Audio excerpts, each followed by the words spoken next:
So it's going to become very, very big going forward.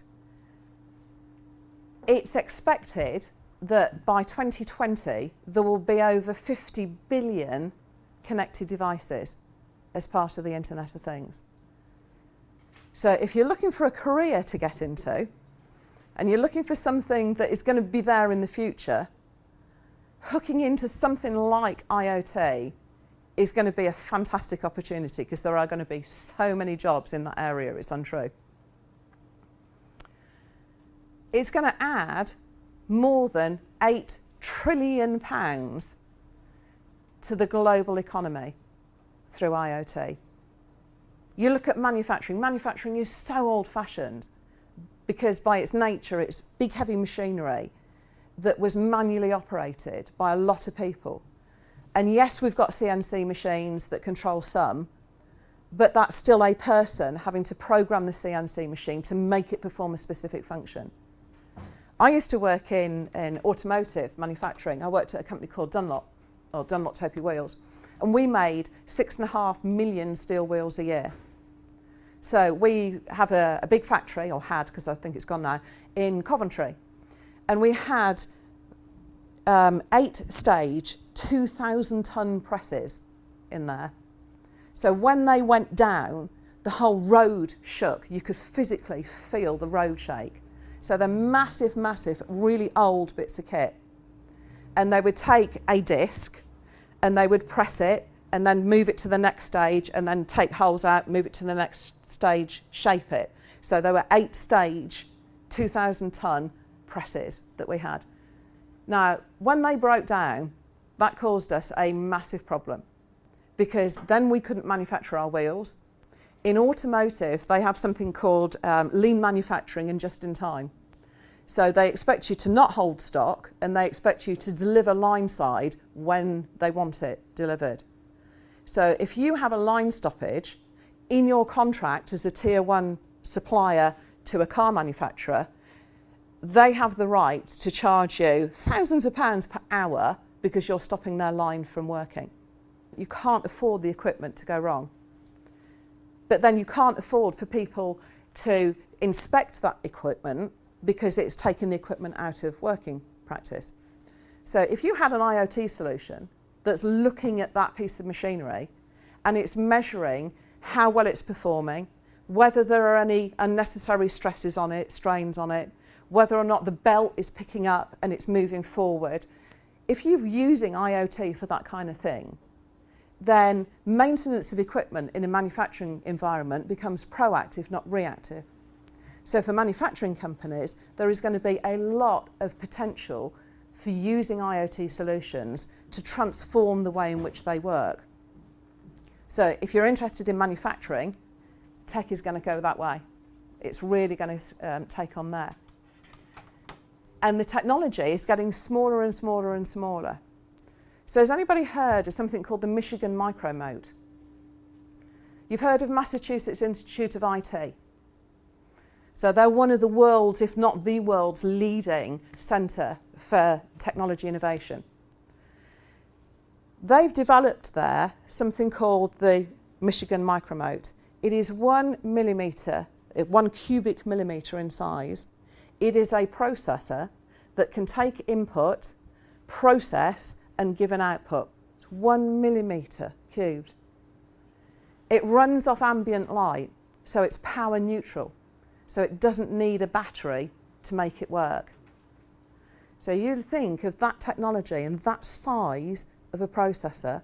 It has a 3-metre radius for being able to communicate. We've got that now. Just think what the technology is going to be like in 10 years' time. Just think what that could do in the medical profession.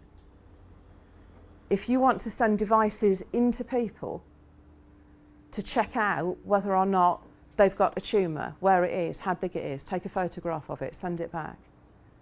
Instead of having to cut somebody open and perform an exploratory operation. IoT is going to make a massive difference. It's being used, IoT technology is being used with people who've got heart pacemakers. The trouble is, if it's not secure, somebody can break into your pacemaker and they can literally kill you because they can stop it.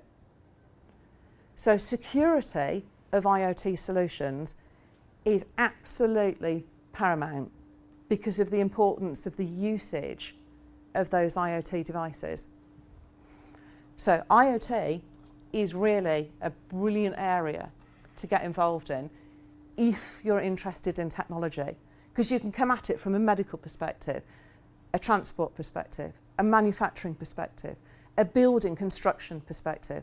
Whatever area you're looking to build a career in, IoT will have a solution in there. It has massive, massive potential.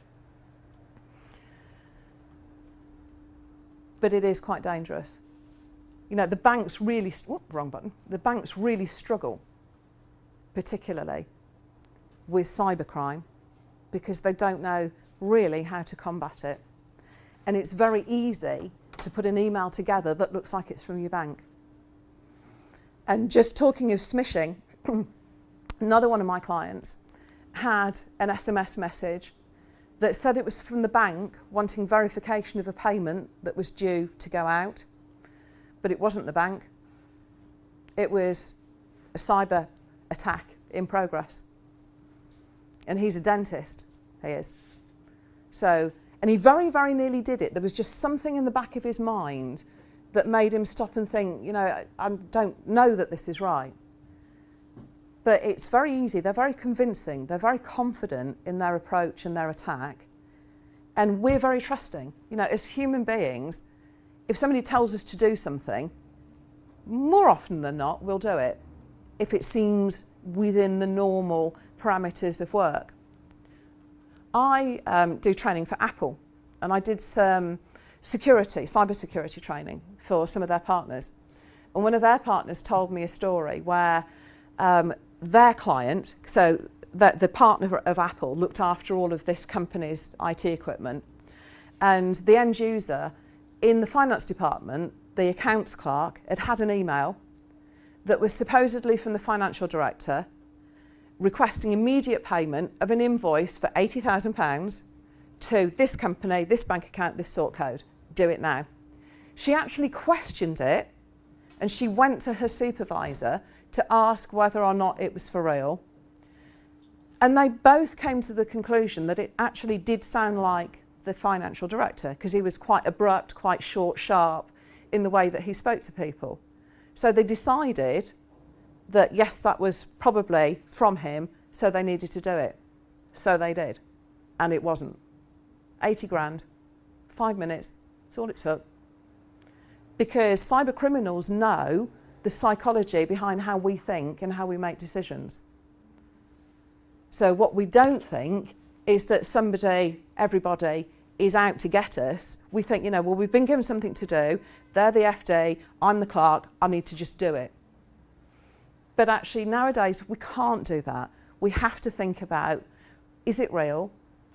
Do I need to go and talk to that person to just verify that that is the payment that should be made before I make a decision that could impact the financial situation of my company?